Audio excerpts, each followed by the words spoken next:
Good. Good morning/afternoon/evening. We've all been told in one way or another to toughen up, shake it off. Don't let it get to you. Act as if nothing bothers you. Somewhere along the way, we started believing that being strong meant being unaffected, that the best way to deal with pain, criticism, or disappointment is to act like it doesn't matter. Think about the last time someone hurt you. A comment, a rejection, a loss, big or small, it landed. And yet, instead of letting ourselves feel it, we put on the armor.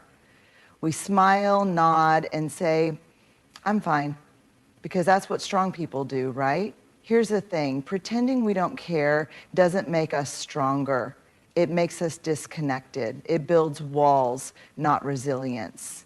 It teaches us to suppress, not to heal. And eventually, all those things we bury, they don't disappear. They show up in other ways. Stress, anxiety, burnout, or that sudden snap at a loved one over something small. Strength isn't about being unbothered. Strength is about being honest. It's about saying, that hurt. It's about admitting, I'm struggling with this. It's about recognizing that we don't have to do everything alone. Because here's a secret, the people who are truly resilient, they don't push emotions aside, they work through them. Real courage isn't pretending we're bulletproof. It's standing in the discomfort, feeling what's real, and choosing to move forward anyway. So the next time life throws something your way, don't just act as if nothing bothers you. Instead, acknowledge it, own it, and trust that you're strong enough to handle it. Because you are. From the time we are young, we are taught to put on a brave face. If we fall down and scrape our knee, we're told, you're fine. If we show disappointment, we hear, don't be so sensitive. If we express frustration or sadness, someone inevitably tells us, toughen up. And so we learn. We learn that certain emotions are acceptable while others make people uncomfortable. We learn that the world responds better to us when we smile, even if we're hurting. We learn that if we want to be seen as strong, successful, or put together, we need to push down anything that makes us seem weak. Little by little, we build the mask. At first, it's just a tool, a way to navigate difficult moments without feeling too exposed. But over time, that mask starts to feel like a requirement. It becomes our shield, our defense mechanism, our way of moving through life without the risk of rejection or judgment. We convince ourselves that if we just act like nothing bothers us, then maybe, just maybe, we can make it true.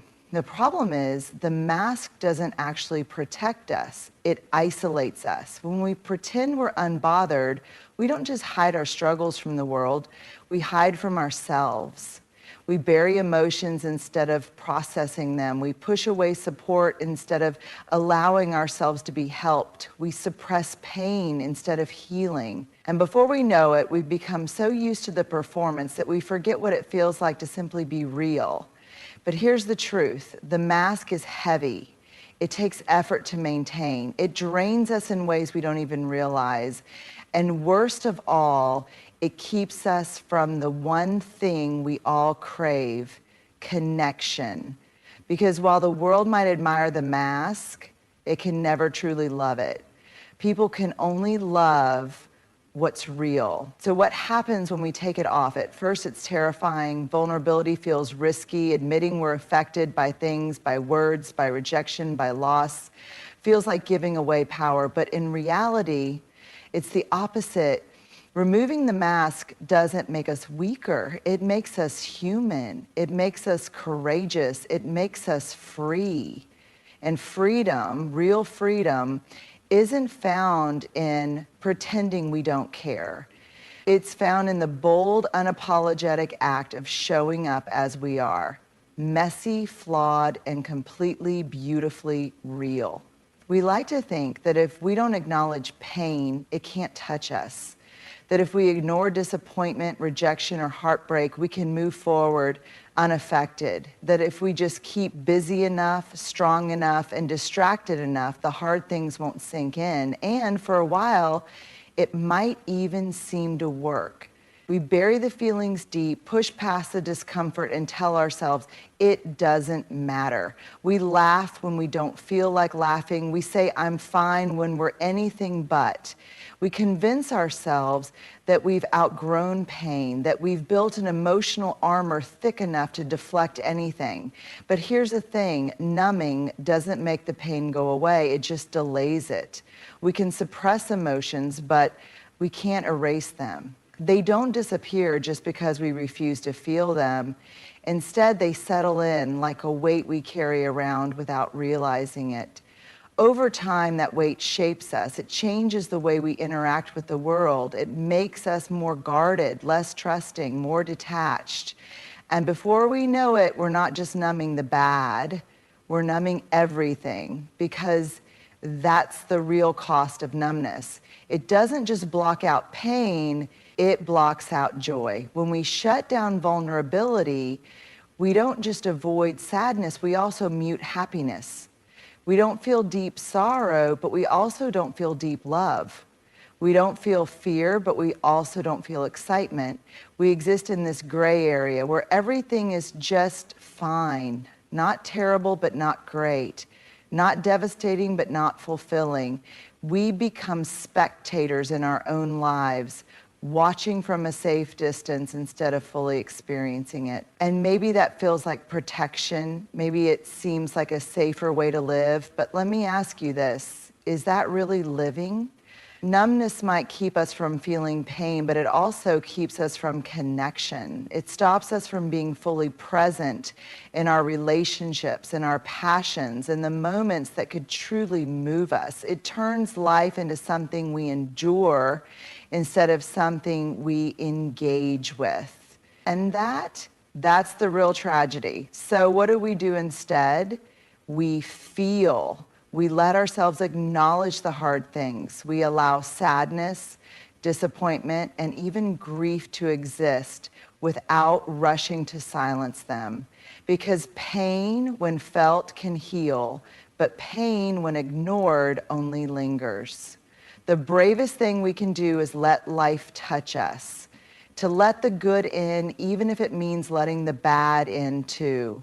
To let love in, even if it means risking loss. To let ourselves be human, even when it feels easier to shut down. We live in a world that celebrates strength, but too often we mistake strength for something it's not. We're told that strength means never showing weakness, that being resilient means pushing through pain in silence, that success belongs to those who keep their emotions in check and their struggles hidden. And so we build walls, we pretend, we armor up because we believe that's what it means to be tough. But here's the truth. There is no courage in pretending. Real courage, the kind that changes lives, deepens relationships, and leads to growth, comes from vulnerability, from showing up as we are, not as we wish we were. From admitting that, yes, things get to us, that we feel, that we care, that we hurt, that we are, in the most honest and human way, imperfect. And yet, vulnerability is one of the hardest things we'll ever do. Because vulnerability means risk. It means letting people see the real us, the messy, unpolished, work-in-progress version. It means saying, I don't know, when we're expected to have the answers. It means saying, I need help when we'd rather struggle alone. It means saying that hurt when we wish we could just brush it off. And in a world that rewards certainty, independence, and confidence, being vulnerable can feel like stepping onto a stage without a script. We don't know how people will react. We don't know if we'll be met with kindness or rejection. And so we hesitate. We tell ourselves, maybe it's safer to just keep things to myself. But here's the thing, the people who are the most deeply connected, the ones who live with the greatest sense of fulfillment, are not the ones who avoid vulnerability. They're the ones who embrace it. Think about the relationships that matter most in your life, the ones that feel real, safe, and unshakable. I guarantee they were built on moments of vulnerability. The late night conversations where you admitted your fears, the times you let someone see you cry, the times you told the truth even when it was uncomfortable. That's where real connection happens, not in the perfect moments, but in the honest ones. The same is true in every area of life. Leaders who inspire don't just talk about success, they talk about failure. Artists who move us don't just share their victories, they share their struggles. The people we admire most, they aren't the ones who have never been knocked down, they're the ones who have. And instead of hiding it, they own it. Because vulnerability is not weakness, it is strength. It is the courage to be seen, even when we're unsure. It is the willingness to open up, even when we fear judgment. It is the choice to say, this is me, flaws and all, and trust that we are still worthy of love, belonging, and connection. So if you're afraid to be vulnerable, know this, you are not alone, but also know that on the other side of that fear is something greater, deeper relationships, true belonging, freedom from the exhausting need to perform. And that is worth every ounce of courage it takes to get there. We all want to be seen, understood, and accepted for who we truly are. But somewhere along the way, we learn that being our authentic selves can feel risky. So we start adjusting. We edit ourselves to fit the room. We hide the parts that feel too different, too messy, or too real. We play it safe. And when something hurts, when something doesn't sit right, we push it down and say, it's fine. We convince ourselves that if we just avoid the discomfort, the emotions, the truth, then maybe we won't have to deal with it at all. Avoidance feels like a shortcut. It feels easier. And in the short term, maybe it is. It lets us sidestep awkward conversations, tough emotions, and the vulnerability of being real. But here's the problem. Avoidance doesn't actually make things go away. It just postpones the inevitable. Because what we avoid doesn't disappear, it waits. The hard conversation we refuse to have, the resentment builds, the pain we pretend isn't there, it festers. The truth we refuse to admit, it weighs on us. Avoidance may delay the discomfort, but it never erases it. And often by the time we're finally forced to face it, it has grown into something far bigger than it ever needed to be. So what's the alternative? Authenticity. Choosing authenticity means choosing truth over comfort. It means acknowledging our emotions instead of suppressing them. It means having the difficult conversations instead of sweeping things under the rug. It means being real even when it feels easier to perform. Authenticity is not about being perfect. It's about being whole. It's about owning our experiences, our feelings, and our stories without shame. It's about showing up as we are without filtering ourselves to meet expectations. It's about understanding that our worth is not tied to how flawlessly we can hold it together, but to how honestly we can embrace who we are. And yes, authenticity can feel uncomfortable. It can make us feel exposed. But the alternative, living a life where we are constantly managing perceptions, hiding our true selves, and pretending that things don't bother us when they do, that's exhausting.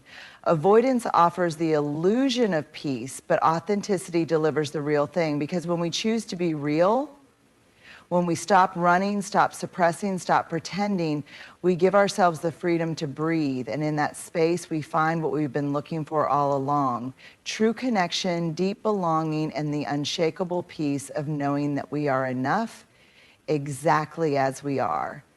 We want to be the perfect friend, the perfect partner, the perfect parent, the perfect professional.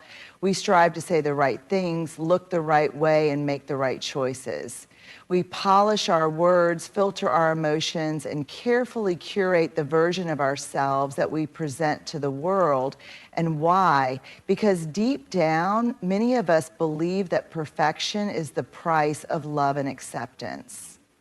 That if we can just be flawless enough, never too much, never too little, never failing, never struggling, then maybe we'll be worthy. Maybe we'll finally feel like we belong.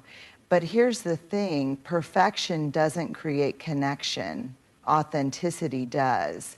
Think about the people you feel closest to in your life. The ones you trust, the ones who make you feel safe, the ones you turn to when things get hard. Chances are they're not perfect. They've made mistakes, they've struggled, they've let you see the parts of them that aren't polished or put together. And that's exactly why you love them, not because they've mastered the art of looking flawless, but because they've let you see them, really see them. Now think about the opposite, the people who always seem untouchable, like they have everything figured out. The ones who never show a crack in their armor, who never admit to failure or doubt. It's hard to connect with them, isn't it? Not because they aren't impressive, but because they don't feel real. Perfection creates distance, connection happens in the mess. We bond over shared struggles, not just shared successes. We trust people who are willing to be honest, who are willing to say, me too. We feel closest to those who show up with their full selves, flaws, fears, and all. But despite knowing this, many of us still resist it in our own lives. We tell ourselves, I'll open up when I have it all together. I'll let people in once I'm sure they won't judge me. I'll be real once I feel safe. But the truth is, connection isn't something we earn through perfection. It's something we create through honesty. So what if, instead of striving to be perfect, we focused on being present? What if, instead of filtering out our imperfections, we leaned into them? What if we stopped waiting until we had the perfect words, the perfect life, the perfect confidence, and just showed up as we are? Because at the end of the day, the people who truly matter don't love us for our perfection. They love us for our humanity. They love us because we're real, because we're imperfect, because we're willing to let them in. And that kind of love, that kind of belonging, it's worth more than any illusion of perfection could ever offer. We hear it in stories, in movies, in the advice passed down through generations. Strength, we're told, is about toughness. It's about endurance. It's about pushing through without breaking, without showing pain, without letting anything shake us. And so we learn to suppress emotions, to hide our struggles, to keep our voices steady even when we feel like screaming. We learn to wear resilience like armor, to take pride in being unbothered. We convince ourselves that the less we feel, the stronger we are. But here's the truth. Real strength has nothing to do with pretending we're invincible, because invincibility is a myth.